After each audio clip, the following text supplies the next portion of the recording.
I want to ask you about inflation versus deflation, but maybe we can do it in the following way.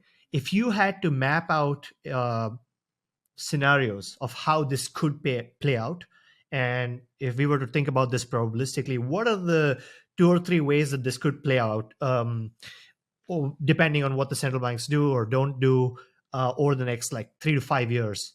So there's 2 schools of thought. The current strongest narrative, which is not the view I share, is that in a world that is deglobalizing, like we're taking Russia out of the world, we're trying to remove China out of the world, there's not enough, and also a world that's moving towards moving away from fossil fuels. We don't have enough investment in mining, fossil fuels, that kind of stuff, and therefore any demand in the upcycle means that prices rise and we get inflation. Also, the fact that people like the US or the Europeans have to build factories in their own countries, i.e. onshoring, means that wages rise in those countries. And therefore, people are suggesting that prices are going to be stickier for longer. So they're saying the big narrative is, well, inflation's probably going to be about 4%, and therefore interest rates about 4% for another 5, 6, whatever years. And we've gone to a new regime.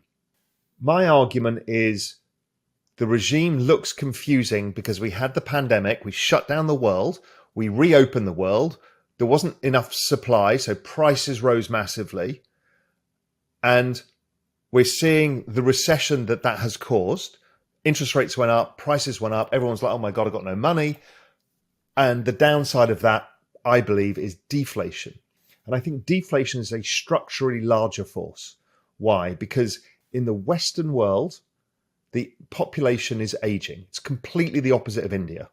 So India average age is 28, the United States is 58, and Europe is older. So we have a record number of retirees. Now, if you've ever seen your parents retire, one thing they end up doing is not spend as much money. Why is that? It's just human psychology. You don't know how long you're going to live for, and you've got a fixed amount of money left.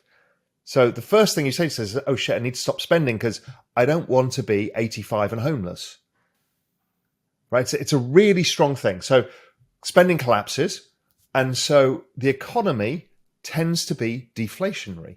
But then there's another mega power, which is globalization. Even though we're in globalization retreat, don't forget, places like India become the net beneficiary here.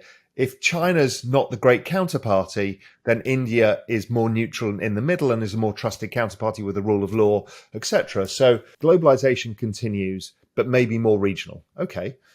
But then there's the really big super trend, and that's technology. Basically, everything that gets digitized goes to zero in value. I mean, everything. So cloud computing, computing power, computing chips. I mean, you name it, televisions, mobile phones, everything goes to zero. So it's an incredibly deflationary force.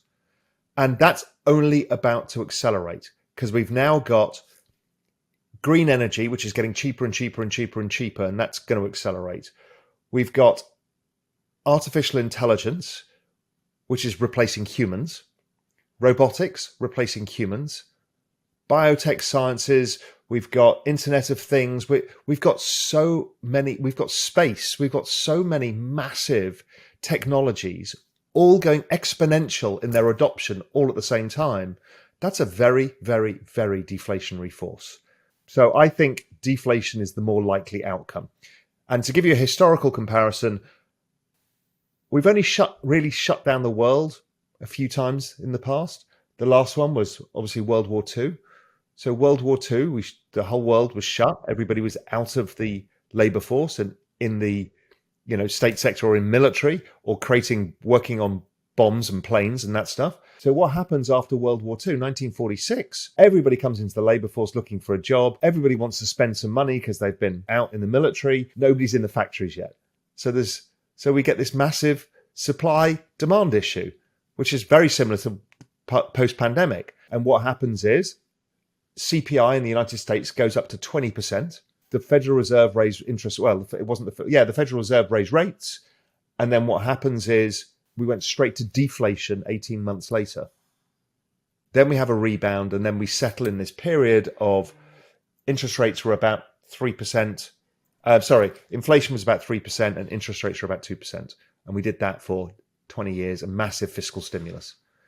Okay, so you predict that they're gonna keep raising rates or keep it stable until like demand collapses. We're gonna get some deflationary forces, and they're gonna be forced to reduce rates and or ease again, and it's back to party time. It's back to party time, but because we're still swinging that pendulum after the pandemic, we'll probably have a rebound as the economy recovers and inflation it's not going to entirely disappear. So rates might rise again, but then we really see the bad side of this whole demographic technology thing. So, I'm very bullish on risk assets over the next 10, 15 years. I think it'll be very positive soon. Then it'll get a little bit, again, volatile. And unless something changes geopolitically, I think we're probably setting up for a new Renaissance golden age because of what's happening with technology. Should I buy a house or no, guys? Like now? Yeah, your game is to buy it ahead of all the 28-year-olds when they get to 32, 34, and they want to buy a house. Right. India's very different. Okay.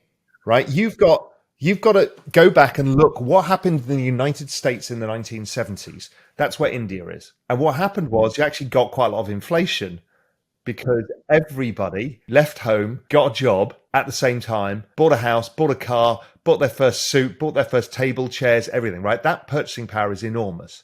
All of the young Indian population are going to go through this, and you might get significant inflation for a period of time. It depends whether you can offset it with technology and other stuff. It's structurally a different economy than the US was in the 70s. But yeah, my advice is Indian property is expensive. It's going to get more expensive because all of you need to buy a house. Oh my God. Akshay, you've been telling me not to buy a house for so long. You wrecked me. You liar.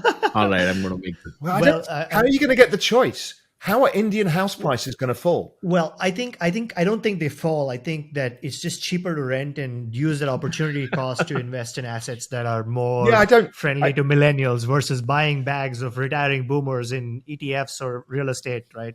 I don't disagree with that. I mean, if you think about it as well, this same group of 28-year-olds is becoming financialized. One of the reasons we set up Real Vision India, right?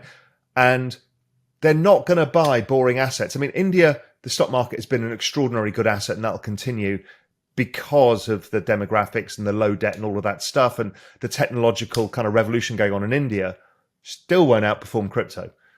So, and that opportunity cost is high, like especially in places like Bombay, where Tanmay used to live until a few months ago. It's like as expensive as New York. Oh yeah, isn't that insane? It's madness. Gurgaon, even Bangalore's not cheap.